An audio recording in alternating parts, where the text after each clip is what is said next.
America wants change, but there's a responsible way to make change and a reckless way. And we can make that change without forgetting who we are as a country and as a democracy. So that's what I'm going to lay out tonight.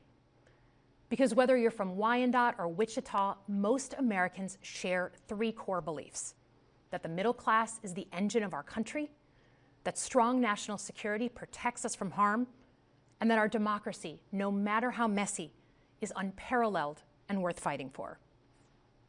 Let's start with the economy. Michigan literally invented the middle class, the revolutionary idea that you could work at an auto plant and afford the car you were building. That's the American dream. And in order to expand and protect the middle class, we have to do a few basic things. We need to bring down the price of things we spend the most money on: groceries, housing, healthcare. We need to make more things in America with good-paying union jobs and bring our supply chains back home from places like China. We need to give American businesses the certainty they need to invest and create the jobs of the future. And we need a tax system that's fair for people who don't happen to make $1 billion. Look, the president talked a big game on the economy, but it's always important to read the fine print. So, do his plans actually help Americans get ahead? Not even close. President Trump is trying to deliver an unprecedented giveaway to his billionaire friends. He's on the hunt to find trillions of dollars to pass along to the wealthiest in America. And to do that, he's going to make you pay in every part of your life. Grocery and home prices are going up, not down, and he hasn't laid out a credible plan to deal with either of those. His tariffs on allies like Canada will raise prices on energy, lumber, and cars, and start a trade war that will hurt manufacturing and farmers. Your premiums and prescriptions will cost more because the math on his proposals doesn't work without going after your health care.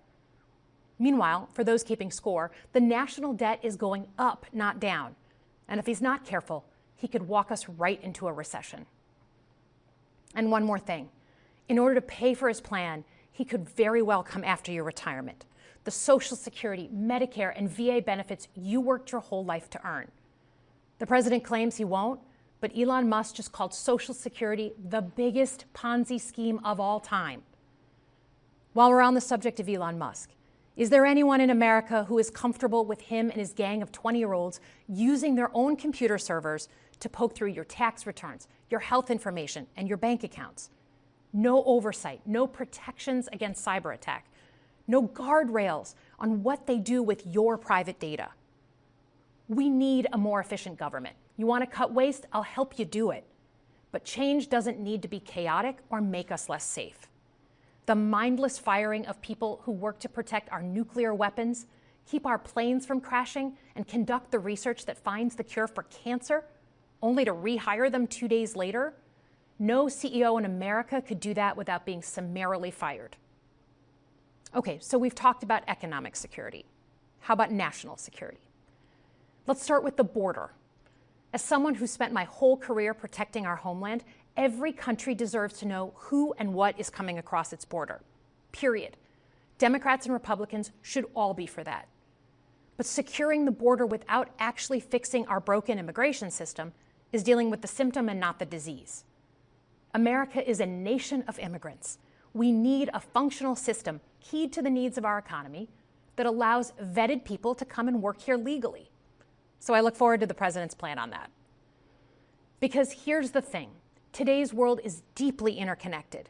Migration, cyber threats, AI, environmental destruction, terrorism. One nation cannot face these issues alone. We need friends in all corners, and our safety depends on it. President Trump loves to say peace through strength. That's actually a line he stole from Ronald Reagan. But let me tell you, after the spectacle that just took place in the Oval Office last week, Reagan must be rolling in his grave. We all want an end to the war in Ukraine, but Reagan understood that true strength required America to combine our military and economic might with moral clarity. And that scene in the Oval Office wasn't just a bad episode of reality TV. It summed up Trump's whole approach to the world. He believes in cozying up to dictators like Vladimir Putin and kicking our friends like the Canadians in the teeth. He sees American leadership as merely a series of real estate transactions. As a Cold War kid, I'm thankful it was Reagan and not Trump in office in the 1980s. Trump would have lost us the Cold War. Donald Trump's actions suggest that in his heart, he doesn't believe we're an exceptional nation. He clearly doesn't think we should lead the world. Look, America is not perfect, but I stand with the majority of Americans who believe we are still exceptional, unparalleled. And I would rather have American leadership over Chinese or Russian leadership any day of the week. Because for generations, America has offered something better. Our security and our prosperity, yes, but our democracy, our very system of government, has been the aspiration of the world. And right now, it's at risk. It's at risk when the president decides you can pick and choose what rules you want to follow, when he ignores court orders and the Constitution itself, or when elected leaders stand by and just let it happen. But it's also at risk when the president pits Americans against each other, when he demonizes those who are different and tells certain people they shouldn't be included. Because America is not just a patch of land between two oceans. We are more than that. Generations have fought and died to secure the fundamental rights that define us. Those rights and the fight for them make us who we are. We're a nation of strivers, risk-takers, innovators, and we are never satisfied. That is America's superpower. And look, I've lived and worked in many countries. I've seen democracies flicker out. I've seen what life is like when a government is rigged.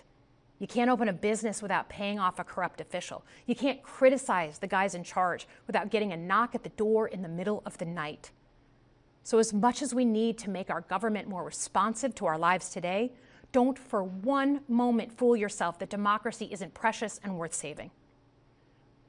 But how do we actually do that? I know a lot of you have been asking that question. First, don't tune out. It's easy to be exhausted, but America needs you now more than ever. If previous generations had not fought for this democracy, where would we be today? Second, hold your elected officials, including me, accountable. Watch how they're voting. Go to town halls and demand they take action. That's as American as apple pie. Third, organize. Pick just one issue you're passionate about and engage. And doom scrolling doesn't count.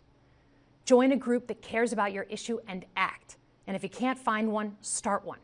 Some of the most important movements in our history have come from the bottom up. In closing, we all know that our country is going through something right now. We're not sure what the next day is going to hold, let alone the next decade. But this isn't the first time we've experienced significant and tumultuous change as a country. I'm a student of history, and we've gone through periods of political instability before. And ultimately, we've chosen to keep changing this country for the better. But every single time, we've only gotten through those moments because of two things: engaged citizens and principled leaders. Engaged citizens who do a little bit more than they're used to doing to fight for the things that they care about, and principled leaders who are ready to receive the ball and do something about it. So thank you tonight for caring about your country. Just by watching, you qualify as engaged citizens. And I promise that I and my fellow Democrats will do everything in our power to be the principled leaders that you deserve. Good night, everyone.